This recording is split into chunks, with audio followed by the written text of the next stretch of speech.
A conversão dos vínculos é o título da quarta parte do documento final do Sínodo e se inspira na passagem bíblica da pesca abundante. Diz o texto sinodal que a pesca é uma ação realizada em conjunto. Cada um tem uma tarefa precisa, diferente, mas coordenada com as dos outros. Assim é a Igreja Sinodal, feita de laços que se unem na comunhão e de espaços para a variedade de cada povo e de cada cultura. Quem conversa com a gente sobre o tema de hoje é Mariana Aparecida Venâncio e irmão Denilson Mariano. A Mariana é assessora da Comissão Episcopal para a Animação Bíblico-Catequética da CNBB, doutoranda em Estudos Literários pela Universidade Federal de Juiz de Fora e em Teologia pela PUC do Rio Grande do Sul. Mariana, uma alegria receber você aqui. Bem-vinda ao Igreja Sinodal. Olá, Marcos. Muito obrigada pelo convite. É uma alegria para mim estar aqui. Uma saudação também a todos os que nos assistem. Obrigado. E o irmão Denilson é sacramentino de Nossa Senhora, doutor em Teologia, do Movimento da Boa Nova, o MOBON, e também integra o nosso Serviço Teológico Pastoral. Irmão Denilson, bem-vindo à Igreja Sinodal. Uma alegria contar com você aqui também. Olá, é uma alegria também poder estar presente nesse espaço de comunicação e ajudando também a aprofundar um pouquinho mais esse conhecimento da nossa igreja, sobretudo nessa quesito da Igreja Sinodal. Uma alegria. Obrigado. Hoje aqui nós estamos com a Mariana e o irmão Mariano. Geralmente nós chamamos o irmão Denilson de Mariano, então fico feliz de tê-los aqui, mas também tem que tomar cuidado para não confundir na hora de chamar os nomes. Eu vou começar com a Mariana. Mariana, interessante a gente olhar aqui para o texto do documento final, esse texto sinodal que começa destacando a necessidade de nós nos enraizarmos. Achei interessante falar que enraizados e peregrinos, porque também nos chama a atenção de que os tempos mudaram e atualmente nós não trabalhamos mais, não temos o mesmo conceito de lugar que antes, que era apenas geográfico. Como é que a gente pode converter os vínculos, pensar também em novos processos numa perspectiva sinodal diante dessas mudanças do nosso tempo? Bom, Marcos, acho muito interessante a gente observar isso que o documento sinodal tão profeticamente nota, que é essa nova forma de enxergar um lugar e aí o enraizamento que a igreja é chamada a viver, né? Essa quarta parte do documento sinodal vai falar sobre a necessidade de alargar o espaço do coração como um primeiro passo para alcançar esse enraizamento que é próprio da igreja, né? Essa aliança entre o enraizamento e a peregrinação é muito importante para o ser cristão. Quer dizer, nós não somos enraizados no lugar porque somos apegados aos bens, às pessoas, às coisas, às situações ou aos status. Não é a esse tipo de enraizamento que o ser igreja nos convida. Mas há um desenraizamento que nos dá uma certa liberdade para exercermos a nossa missão onde Deus nos chamar. Então, esse é o primeiro passo que caracteriza mesmo o ser cristão. Uma liberdade total diante dos vínculos estabelecidos para que exerçamos a nossa missão onde Deus nos colocar. Mas o enraizamento com o local onde estamos é fundamental porque a igreja tem uma presença histórica, né? Então, não existe uma missão eclesial que possa ser realizada sem levar em consideração o que é o local, o contexto local, o contexto histórico, a característica das pessoas que estão nesses contextos, né? Então, a missão eclesial vai depender sempre desse conhecimento e desse enraizamento no que é local, no que é histórico, para que o anúncio de Jesus Cristo, o coração da missão eclesial, possa ser proposto de uma forma que faça sentido para as pessoas que acolhem esse anúncio, né? Então, esse enraizamento, ele é fundamental para a proposição de Jesus Cristo como um anúncio de sentido, de fato. Então, esse anúncio ele será sempre histórico, ele será sempre contextualizado e ele deverá ser sempre pessoalizado, então dirigido a cada pessoa de cada tempo de uma forma própria. Interessante esses elementos que a Mariana traz aqui no começo da nossa conversa, né? A gente não começa a partir do nada, tem este enraizamento e este segmento histórico, né? E que ao mesmo tempo nos vincula, ou seja, não há, ou pelo menos não deveria haver uma sensação de ineditismo, que está todo mundo inventando a roda, mas nós somos frutos de uma história que nos impulsiona a não ficar apegados, mas a sermos peregrinos. E aí, nesse sentido, eu quero trazer o irmão Denilson Mariano aqui para a conversa, porque um ponto me chamou a atenção aqui no parágrafo 111, que fala: diante dessas realidades, é necessário uma criatividade missionária que explore novas formas de pastoral e identifique caminhos concretos de cuidado, né? Como é que a gente pode despertar, valorizar e propor essa criatividade missionária neste processo de sermos peregrinos, irmão Mariano? Olha, Túlio, e quem participa conosco, a Mariana ajudava a destacar essa importância da igreja local, porque sem comunidade a gente não tem paróquia, e sem o conjunto de paróquias a gente não tem uma diocese. Então, essa igreja local, esse enraizamento é algo fundamental. Só que essa igreja local, da onde parte, da onde começa, se formam os vínculos, mudou também de contexto por causa, vivemos hoje no mundo urbano, na sua grande maioria, de grandes cidades, até de megalópolis, e mesmo quem mora na roça, o mundo urbano já está assim, presente no universo rural, ou esse universo urbano já está presente nesse mundo rural. Isso mudam também as relações. Então, daí a necessidade dessa criatividade missionária. Por quê? Porque mudou a modo das pessoas compreenderem. Então, se não é apenas questão de um espaço apenas geográfico.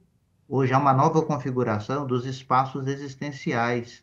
E também nesses espaços há pessoas marginalizadas, há pessoas que nesse universo urbano se sentem sozinhas, se sentem, né, vivem esse drama da solidão urbana. Nessa cultura digital, às vezes a gente acaba se distanciando um pouco de quem está próximo e encontrando laços com quem está distante. Então, isso exige essa criatividade missionária. E eu volto nessa imagem bíblica utilizada para poder iluminar esse ponto que nós estamos discutindo, que é a criação dos vínculos, ou, né, essa reformatação dos vínculos, porque é justamente a imagem da rede. E no texto bíblico de João, fala que a rede, embora cheia de 153 peixes, não se rompia. Então é importante, ou seja, como conservar essas redes, né, em novos espaços de convivências, às vezes assim, aonde a rede da internet, essa cultura digital, não se torna apenas um meio de comunicação, mas já é um espaço de relação, é um espaço também de convivência. Então isso vai exigir da igreja de também assim se reconfigurar para que nesses espaços ela possa reatar relações, porque ao mesmo tempo é também um lugar de fronteira ou de novas fronteiras.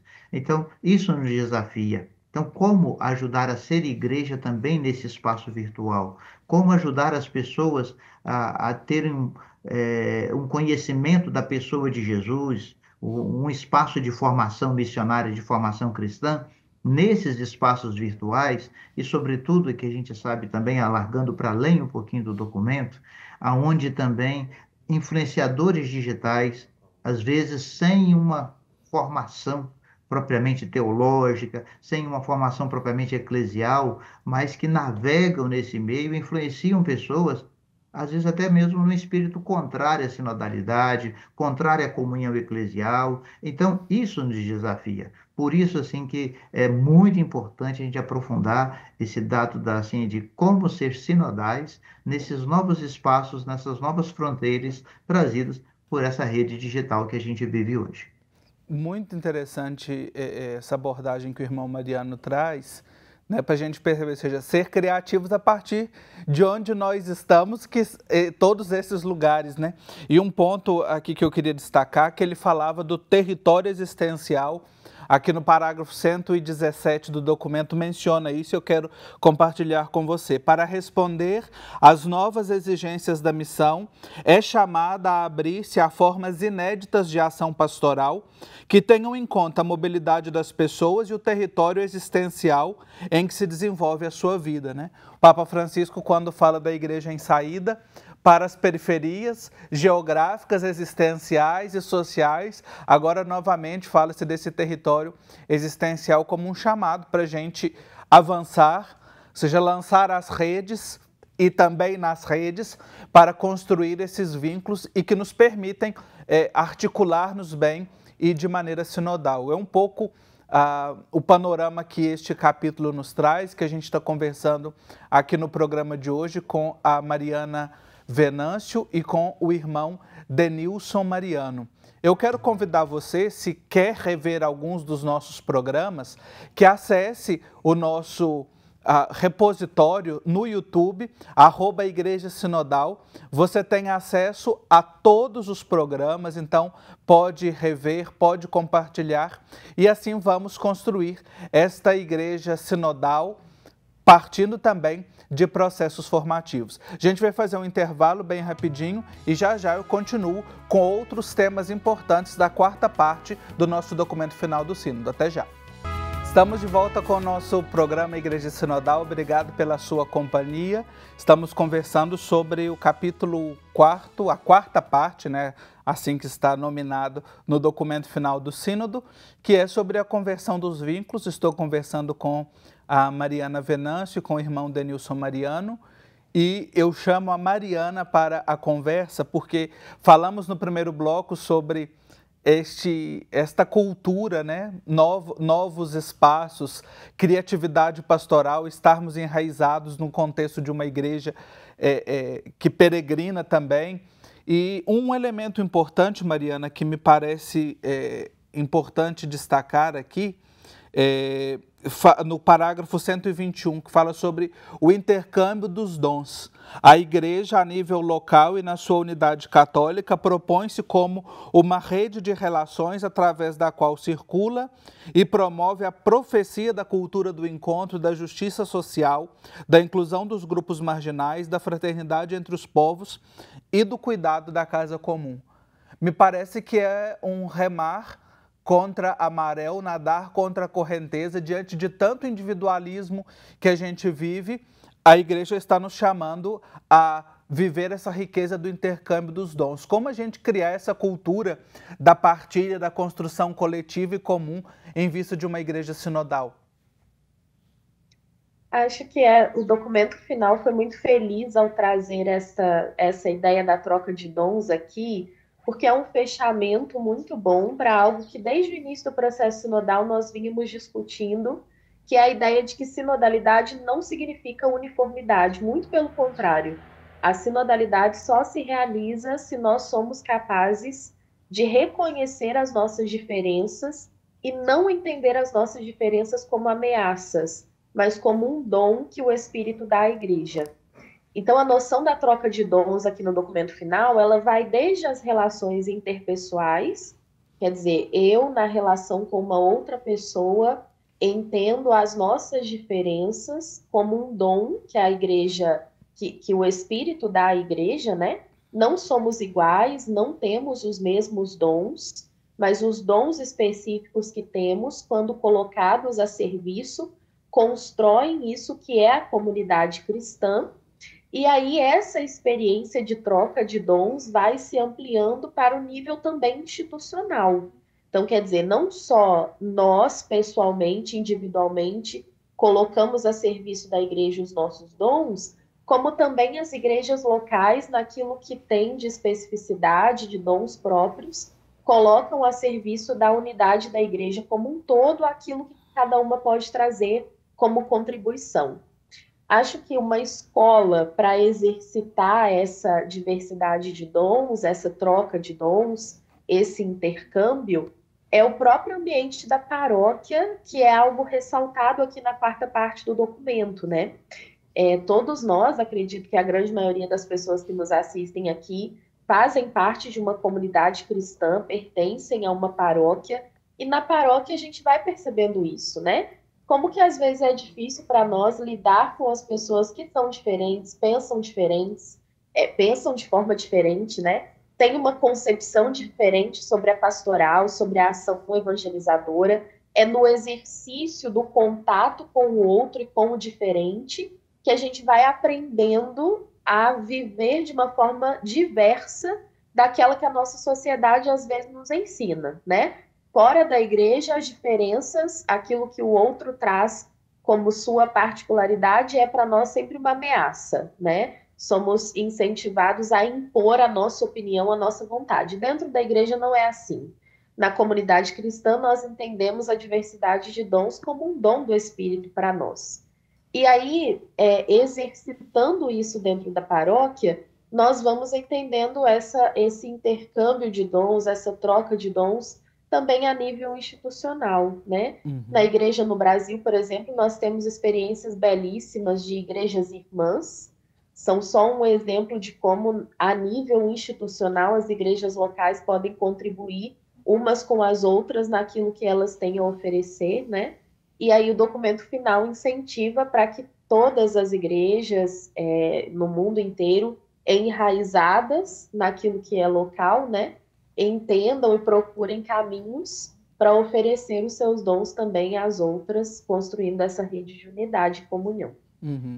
Muito interessante a gente observar isso, né? Seja, há uma frase, não me recordo a citação completa, mas sabe, todo mundo pode oferecer, ninguém é tão pobre que não possa dar e ninguém é tão rico que não possa receber, né? Acho que isso move realmente este princípio e nos faz, de fato, ser sinodais, criar essa cultura e perceber, como você mencionava, nas nossas próprias comunidades, nas paróquias, não é algo distante.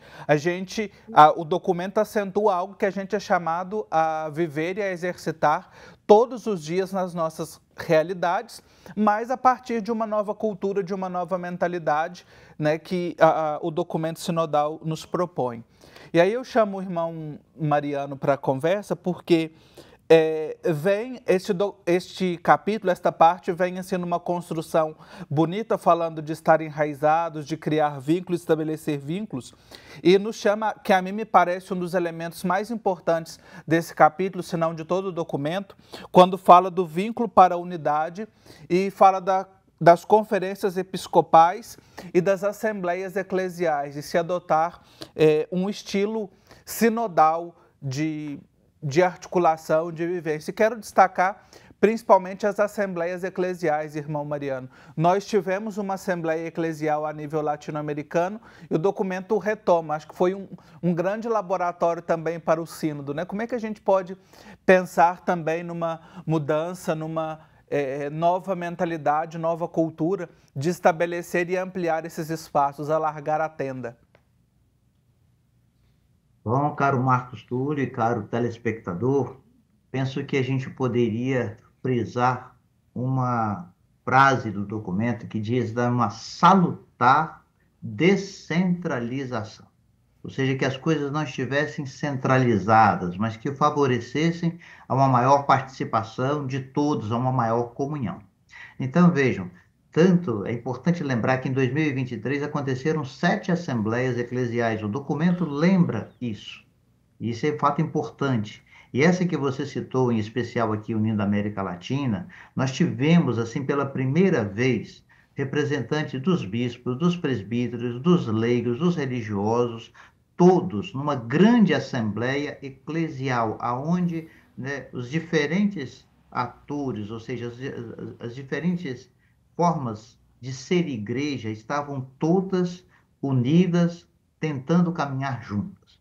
Então, ou seja, as decisões mais participativas, incluindo os diferentes setores da nossa igreja. Então, isso favorece não só a caminharmos mais conjuntamente, mas também a uma maturidade eclesial, onde aquilo que diz respeito a todos, então deve ser de fato discutido por todos, participado por todos e também, posteriormente, programado por todos, avaliados por todos, celebrado por todos. Então, se a igreja, já desde o seu início, ela tem essa perspectiva sinodal, as assembleias eclesiais, elas retomam essa dinâmica sinodal de uma maneira muito próxima, de uma maneira muito... Isso não se trata, assim, de um querer ser mais do que o outro, mas volta naquela unidade própria do nosso batismo, que nos faz a todos, ou seja, somos diferentes enquanto, né, aquilo que cada... em termos de da identidade própria de cada um dentro da igreja, mas caminhamos juntos.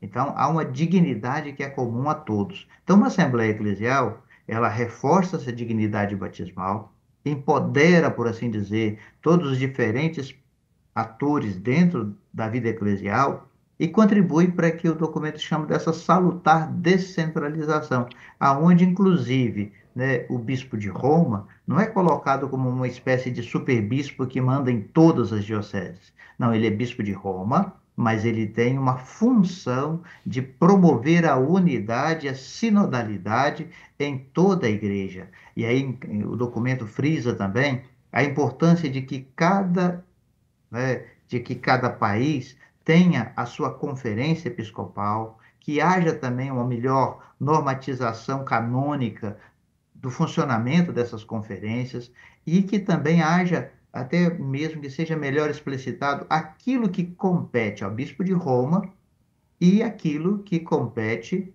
né, às conferências eclesiais, ao bispo de cada igreja local. Então, isso é muito importante e isso é um sinal de que a gente pode caminhar juntos, avançar juntos, sinodalmente, com uma sadia e salutar descentralização.